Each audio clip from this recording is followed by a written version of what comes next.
Hello, Pocatello. Hello, Pocatello. Hello, Pocatello. Welcome to Hello, Pocatello, brought to you by Restyle Studios, where we highlight the people making a difference in our community. I'm your host, Keith Cook, and today we're sitting down with Terry Fredrickson, a local legend behind one of Pocatello's favorite baseball teams and a powerful advocate for individuals with developmental disabilities. You won't want to miss this inspiring conversation about sports, service, and small-town pride. Let's get into it. Sweet. So born and raised Rupert, Idaho. So I'm a Southern Idaho boy. And if anybody ever wonders, there's a massive difference between Eastern and Southern. And Northern, Eastern, there really is. There's cultural differences. I think when Idaho was settled, there were so many different populations that settled it, whether you be Irish Catholic or the German settlers. I think a lot of American Falls was German settlers, right? And the North obviously had their influences. So I come from Southern Idaho. All my life I wanted to be an attorney. That was the plan. In fact, I had went to school, had got my pre-law, got a degree in political science, was getting ready to go to law school. And in July, I had graduated in May. Was getting ready to go to law school, and I got a phone call from my mother at 4 a.m. My brother, he and his roommate had died of a heroin overdose. They unfortunately had gotten into some bad black tar heroin, and had both passed away. So that was a moment in my life where I literally just shifted gears. One of those things where all of a sudden you just sit down one day and you say, okay, what is it that I really want to do? And at that moment, I just decided that I never, ever want to have another mother, brother, son, daughter, best friend get that phone call. It was devastating. Absolutely. So I went back to Idaho State University and I studied in addictions therapy, addictions counseling, and I am a specialist in addictions counseling. That's my specialty. So I graduated, and right off the bat, I went from private for profit, that was kind of my goal, to the nonprofit world, literally in one day.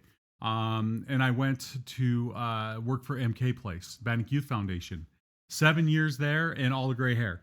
Working with kids was the most challenging thing I've ever done in my entire life, but the most rewarding thing I've ever done in my life. So after 7 years working there, I got a phone call, and they said, hey, would you be interested in taking your skills and working with people with disabilities? I went and interviewed with New Day, got a call. They said, we'd love to have you there. We've been through a rough patch. I am now going on my 15th year at New Day, and love working with people with disabilities. I mean, my counseling skills are still being used.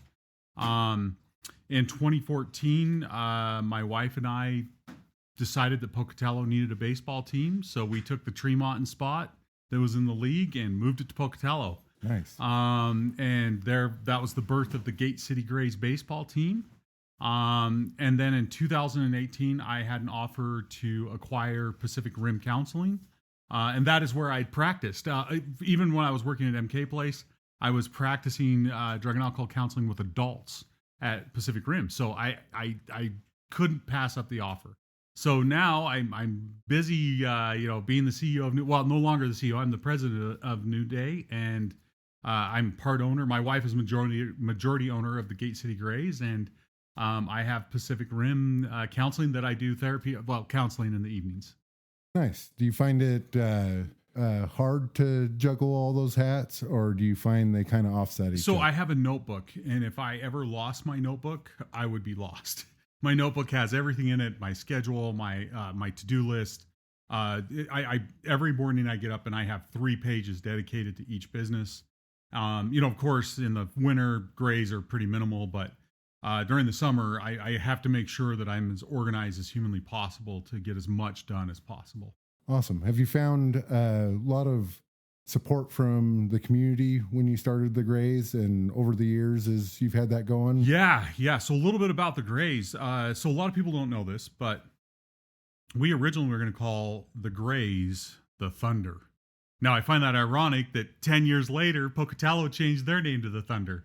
We had a think tank. We had a group of people come in, consultants, and we were going over, and I'll never forget this. We were sitting there and we were going over possible names, and we just kept coming back to the Pocatello Thunder.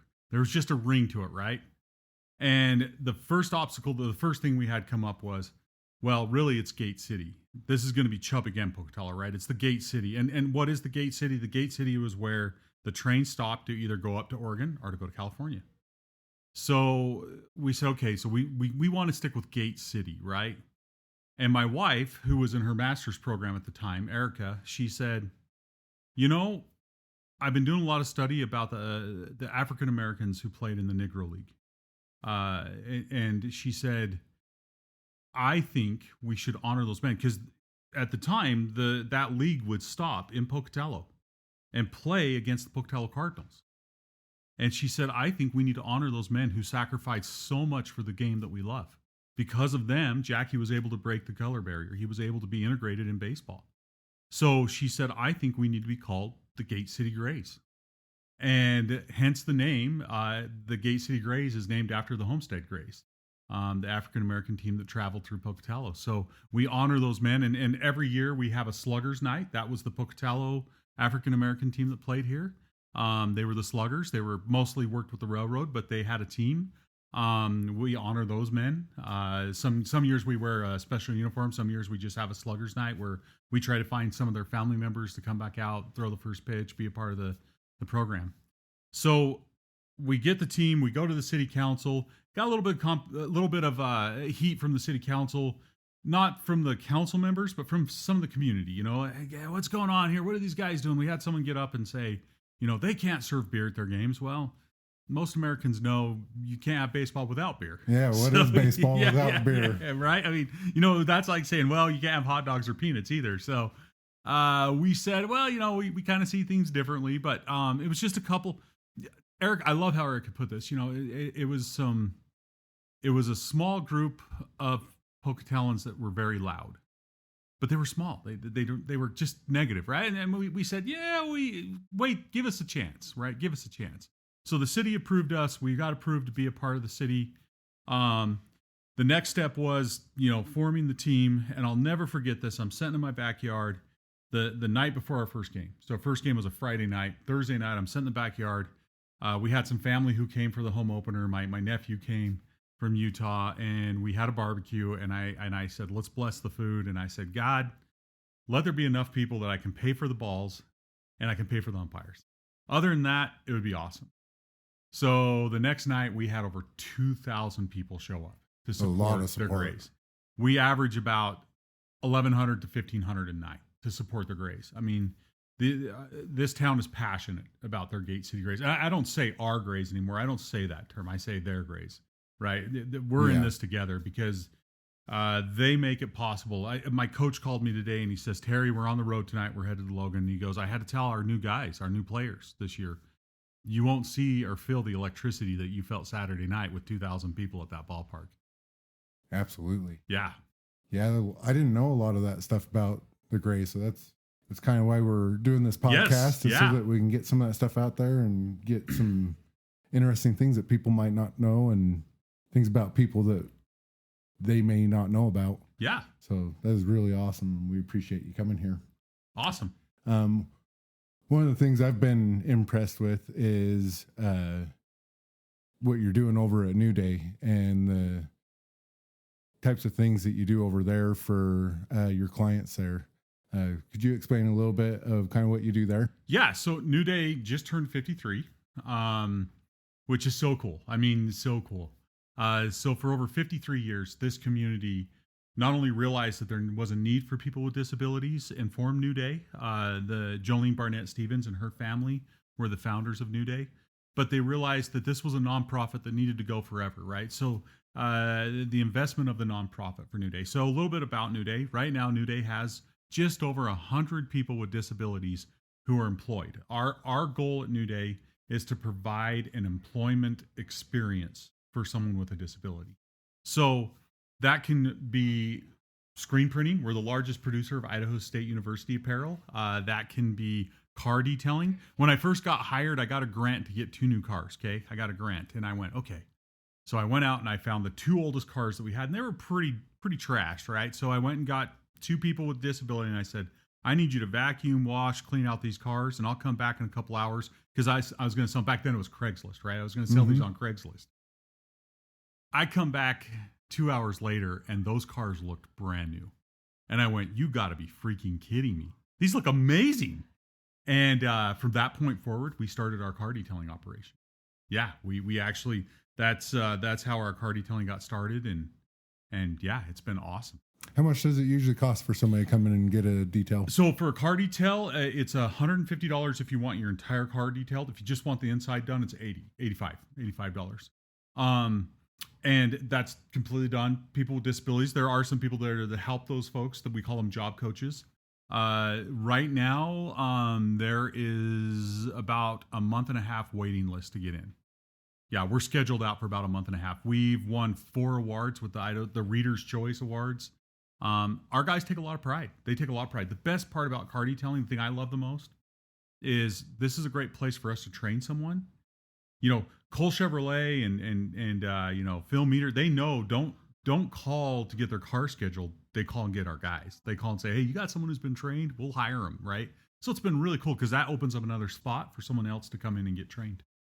Do you feel people with disabilities have a lot of skills that people overlook and maybe skip past because they don't realize that a lot of these kids are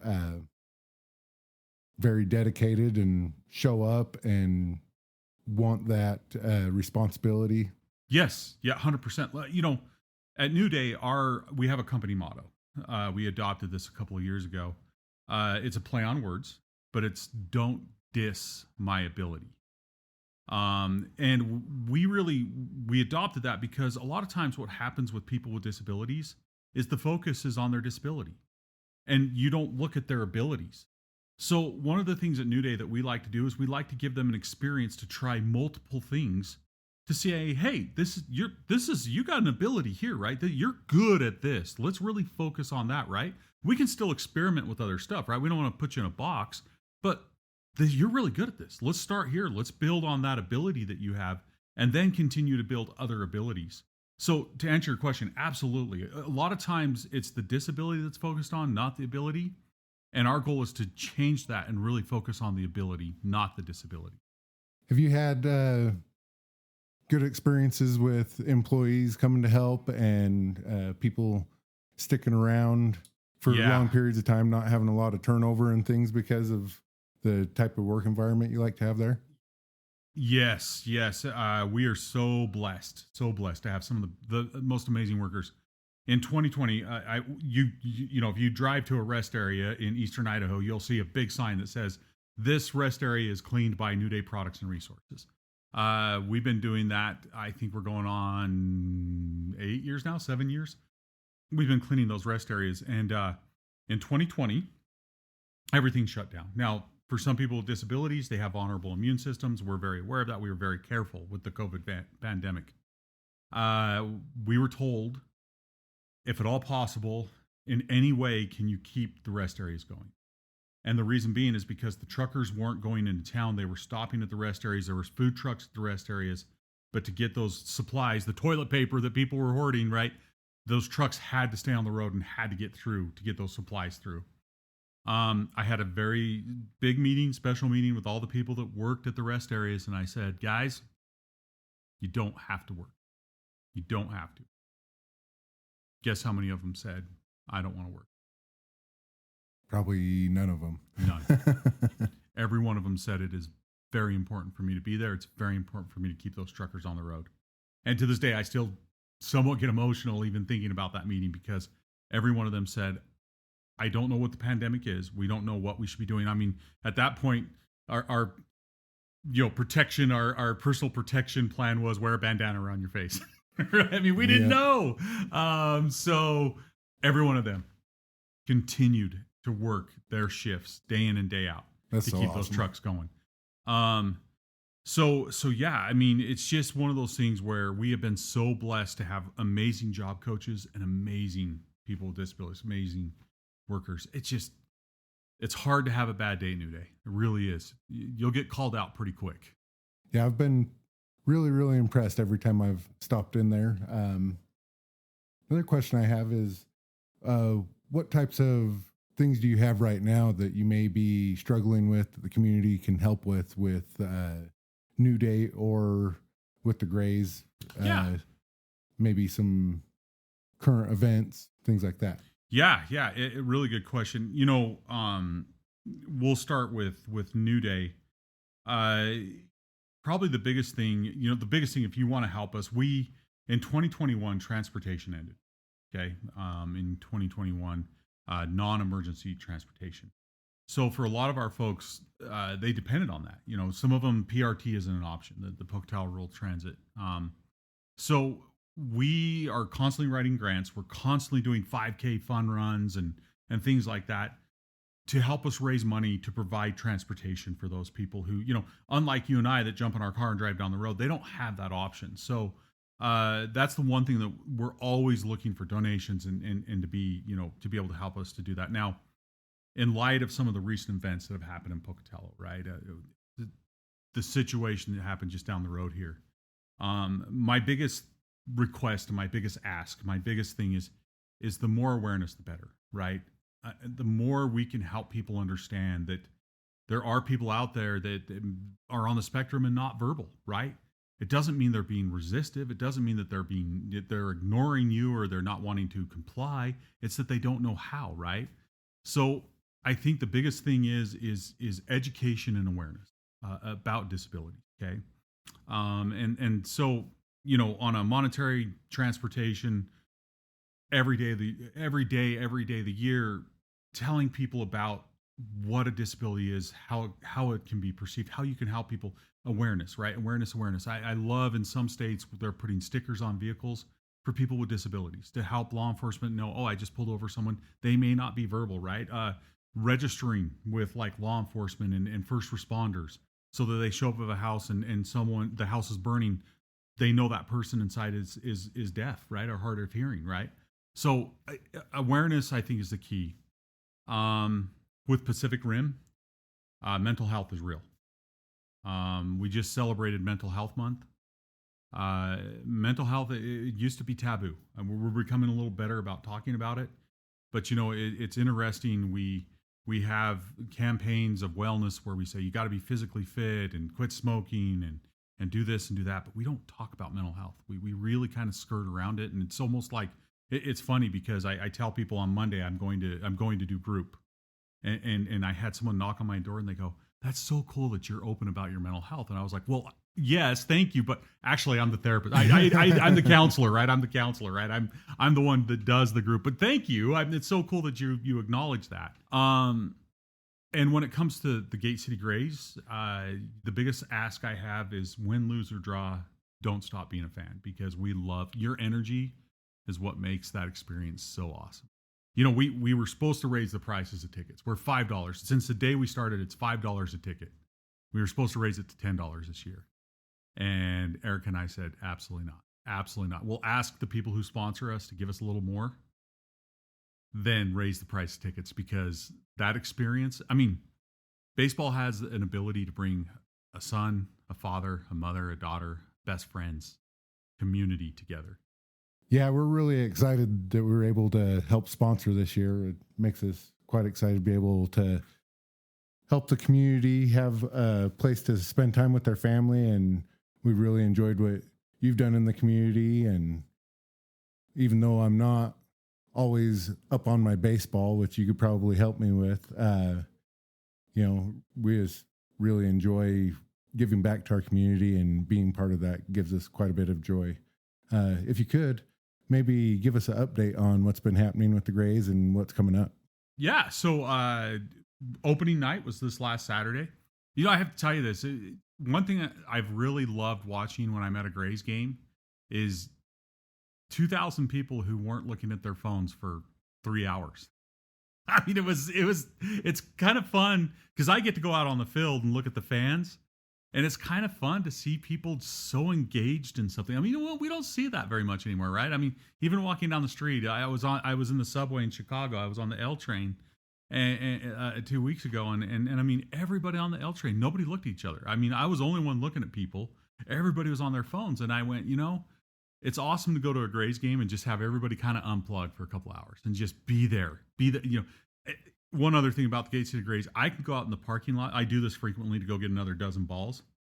So I'll run out to my car, or run out to Erica's car to get a dozen balls, and that stadium breathes together, right? I can tell what's happened out in the parking lot. If we strike out, I hear this collective "oh," and if we hit "ah," I mean, it's crazy. I can almost tell you play by play out in the parking lot what's going on. So opening night, huge opening night. Pocatello showed up. They showed up, and they showed up in a big. Gate City showed up, right? We had Gate City there. Really, we got a fun group of guys. And so Erica's philosophy, now, first and foremost, a lot of people don't know this, but Erica is very heavily involved in our recruiting process, right? This woman knows baseball. So Erica's very adamant that we go for guys that are from Pocatello first, right? Eastern Idaho second, Idaho third, and fourth anywhere else. So when you look at our roster, what you'll see is a lot of guys that are homegrown, home-knowing baseball players. Now, Erica believes that a lot of our guys, a lot of our baseball players in this area sometimes don't have the best high school seasons because they start in February and end in April, and in May. And if anybody that lives in Eastern Idaho knows, that's not the most warmest time of year, right? So we believe that there's a lot of talent out there that sometimes gets overlooked in this area. They do awesome. Don't get me wrong. They have awesome careers, high school careers, and some of our local high schools are amazing. I mean, Highland, Pokey, Century, phenomenal programs. But we also feel like getting them out there in the summer, we get to see a little bit more of their abilities. So a lot of local kids this year. We had 80% turnover from last year, so 80% new guys on our team. And we are now headed to Logan tonight. We're on the road for the next 2 weeks. On the 20th of June, we're back in town. Super excited to be back in town. Super excited to have the fans out. The 20th is Boys and Girl Scout night. So if you're a scout and you have a uniform on, you get to come in for free. Also, nice. The Boys and Girl Scouts do the flag ceremony on the 20th. So they come out. It's a really cool thing they do. And then we have a national anthem singer. Then we're back in town on the 27th. And then in July, 90% of our games are at home. So we're on the road a lot during June. July, we're going to be almost every of the 2-3 games a week in July. So I'm actually worried that our fans are going to get bored of baseball in July. I think it's good. It's a good month after 4th of July and have all that stuff going on. It's definitely a good part of the summer to spend a lot of time with friends and family and eating good hot dogs, drinking beer, if that's what you do. Yeah. Should be a lot of fun. Two dates I look forward to the most in the baseball season. I always like to put a plug in for these. On July 18th is Grateful Dead night.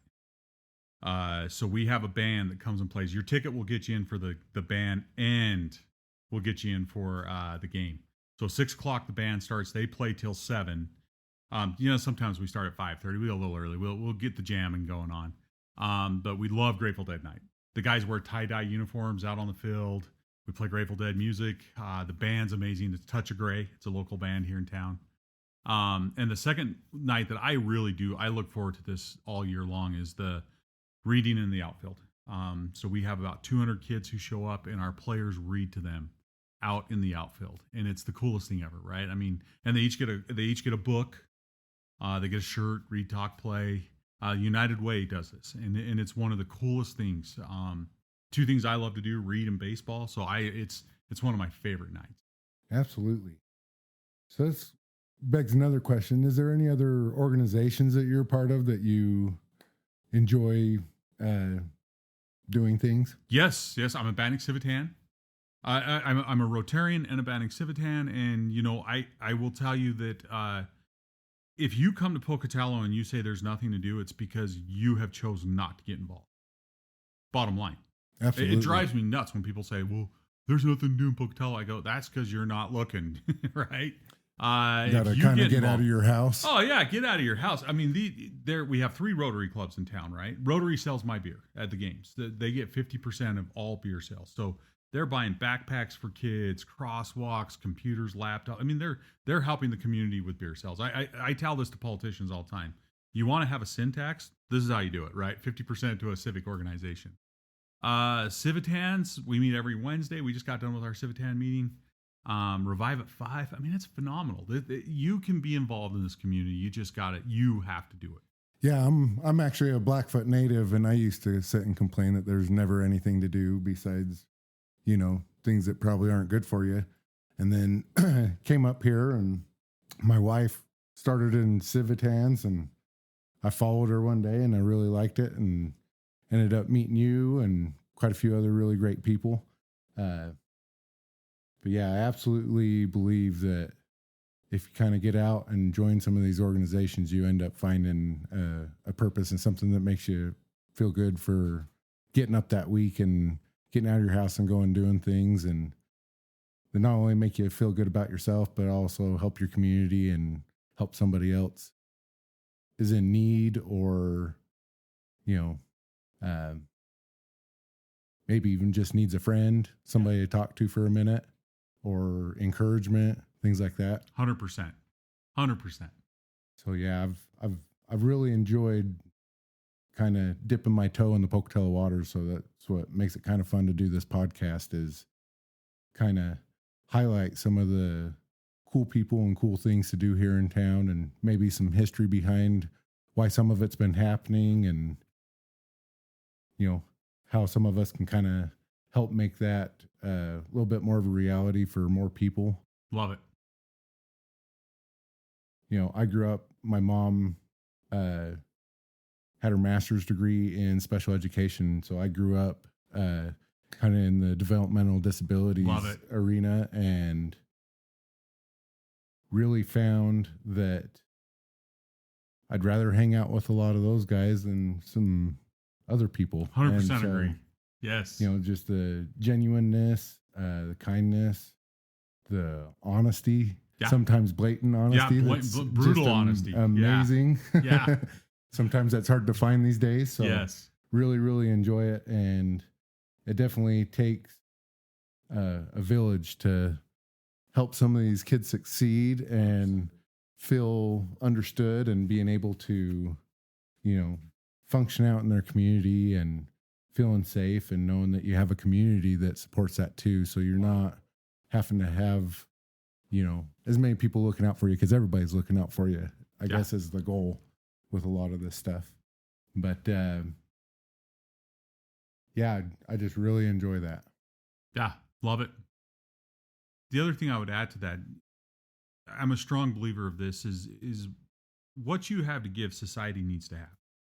Whether it be doing a podcast, taking a meal to someone, making cookies. I mean, everybody, I believe this with all my heart. Everybody has special, right? Everybody has a special skill.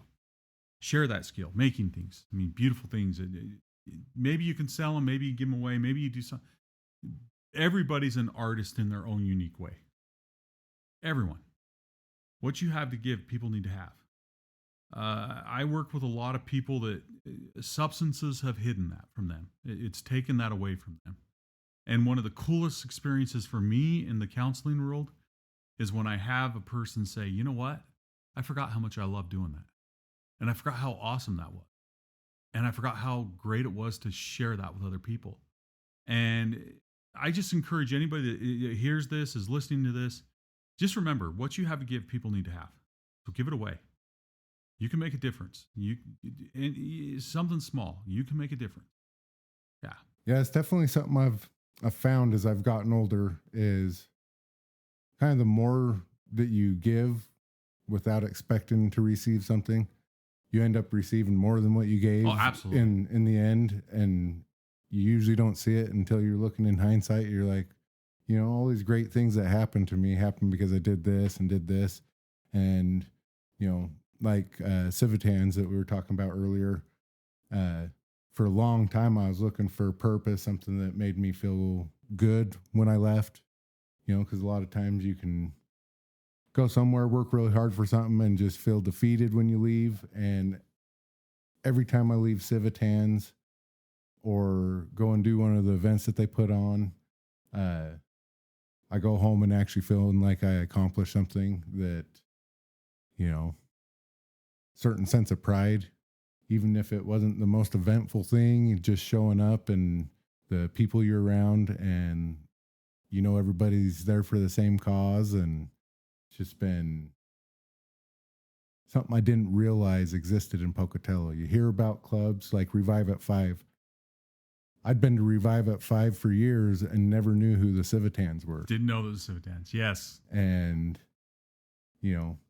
getting on the other side of that, and just meeting the people behind some of the better Pocatello events, has been really eye-opening and kind of,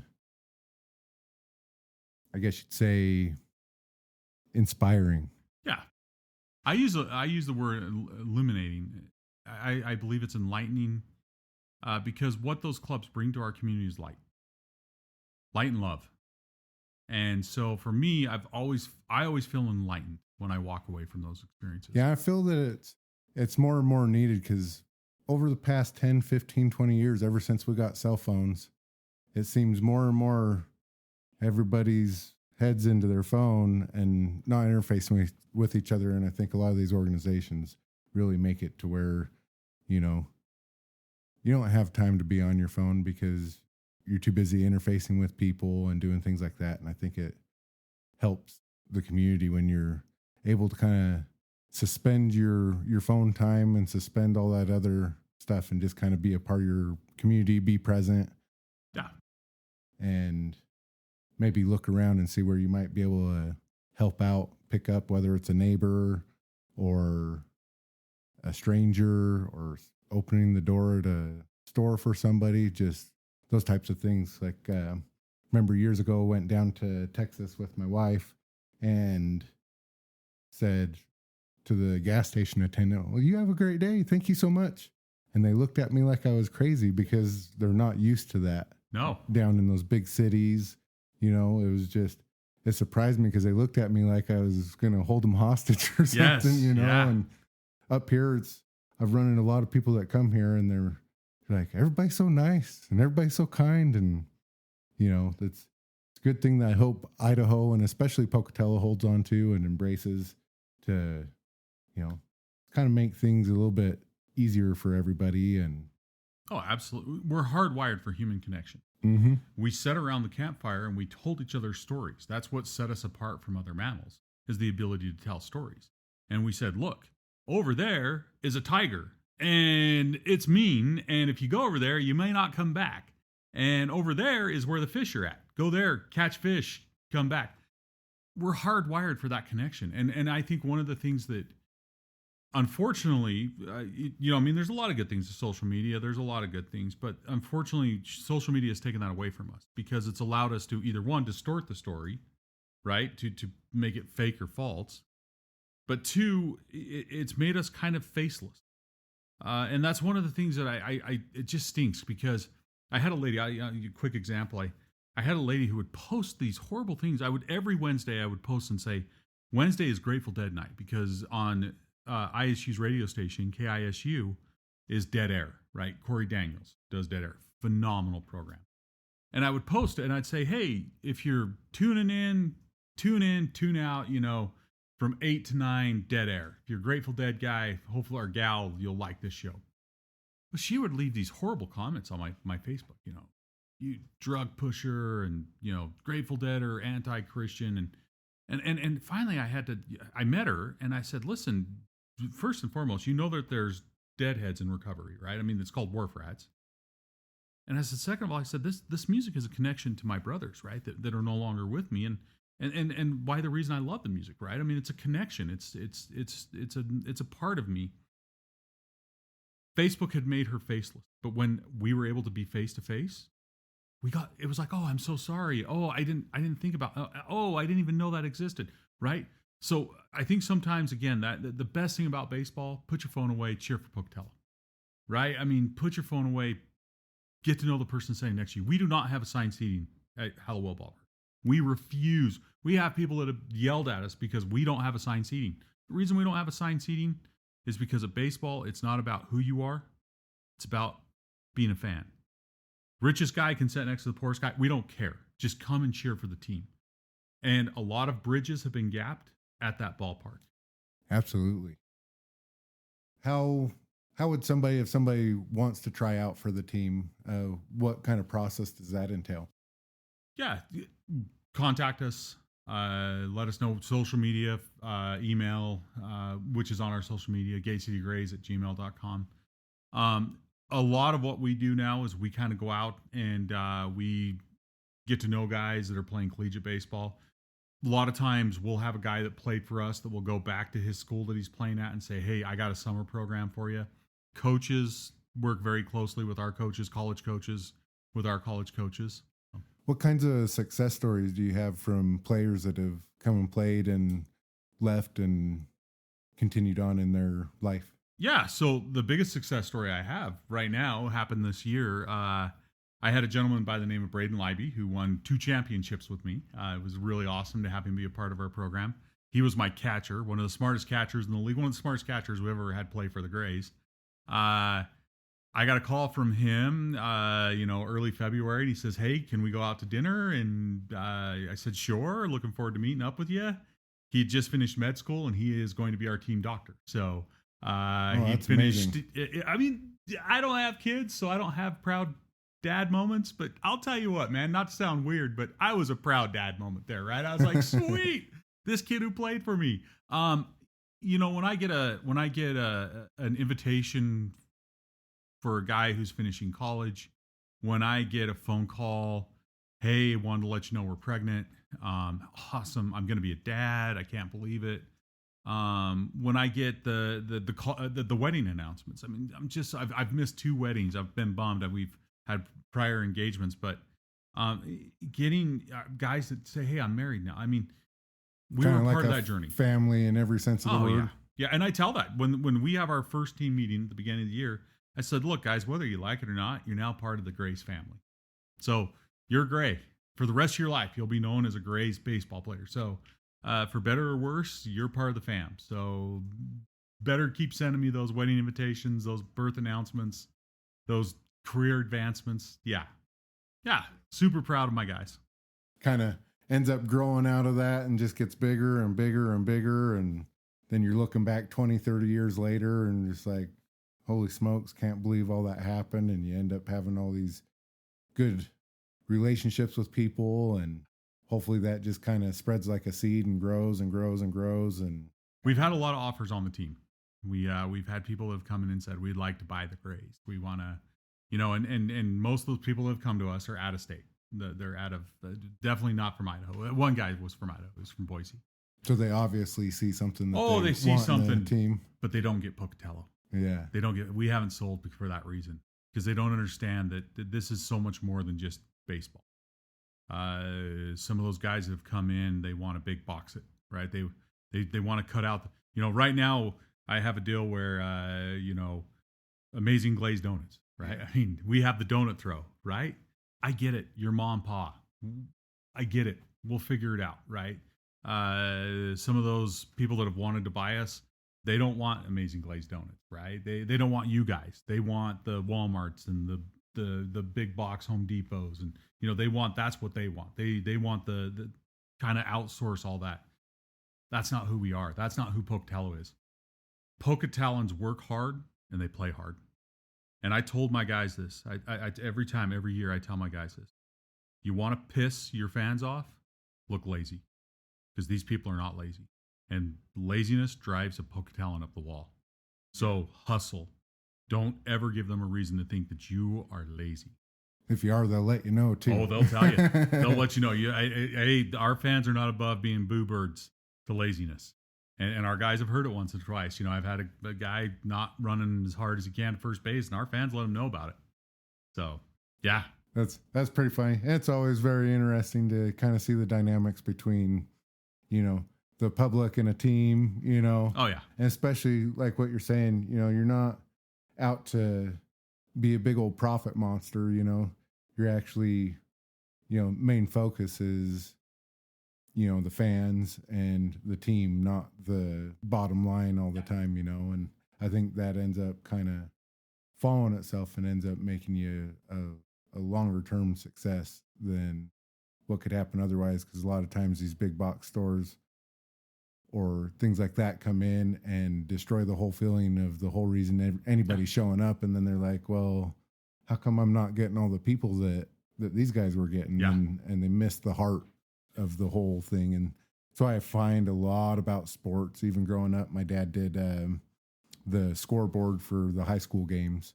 Yeah. And I'd have to sit because they didn't have a babysitter. So I sat and watched basketball games and football games and baseball games and all that stuff. And even when I wasn't into the sports, I definitely got into, when everybody starts getting riled up, it just gets infectious and makes it a really, really fun time. It does. And that's what Pocatello is. It's infection. Well, thank you, Terry. Yeah, thank you appreciate guys. you stopping by and having a chat with you. Hopefully we'll be able to talk to you a little bit later and catch up on some things. And sounds good. Thank you guys. Again. Appreciate being here.